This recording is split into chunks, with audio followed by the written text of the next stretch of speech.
बच्चों का लंच का खाना इस तरीके से कागजों पर रख के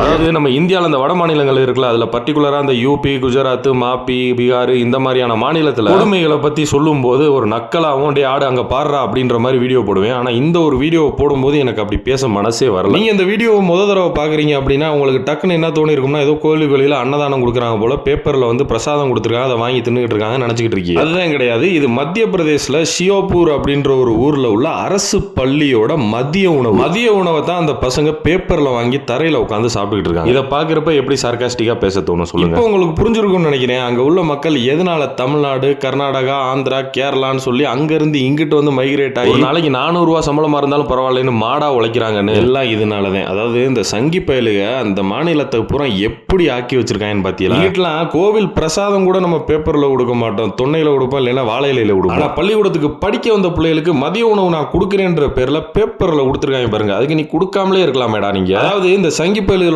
எண்ணம் பூரா இதுதான். இதே மாதிரி நம்ம தமிழ்நாட்டை பின்னோக்கி இழுத்துட்டு போயிடணும். அதுக்காக அவசரமா இந்த 26 எலெக்ஷனுக்கு முன்னாடியே இந்த SIR கொண்டு வந்து குறுகிய காலத்துக்குள்ள நிறைய பேரை ஓட்டு போட விடாம பண்ணி எப்படியாவது ஒரு ஊழ வேலை பண்ணி உள்ள ஜெயிச்சு வந்துடணும் அப்படின்றதுக்காண்டி இந்த எலெக்ஷன் கமிஷனோட கை கோர்த்து இந்த மாதிரி ஒரு ஊழ வேலையை பார்த்துக்கிட்டு இருக்கு இந்த சங்கி கூட்டம். அது என்னங்க SIR அப்படின்னா ஸ்பெஷல் இன்டென்சிவ் ரிவிஷன். அது நீங்களா உங்களுக்கு பிடிச்ச கட்சிக்கு ஓட்டு போடுறீங்களா, அந்த ஓட்டர் லிஸ்ட் இருக்குல்ல, அதோட சிறப்பு தீவிர சீர்திருத்தம். அதன் அடிப்படையில் பீகார்ல மட்டும் இப்ப கடந்த எலெக்ஷன்ல பாத்தீங்கன்னா 65 லட்சம் பேர் ஓட்டு போட முடியாம பண்ணிவிட்டாங்க. அதே தான் தமிழ்நாட்டுக்கும் பண்ண போறாங்க. இதை பத்தின விளக்கத்தை அடுத்த ஒரு வீடியோல சொல்ல. நல்லா தெரிஞ்சுக்கோங்க. இந்த சங்கிய நாட்டை சரிக்கிறதுக்குள்ள நம்ம சரியா இருந்துக்கிறணும்.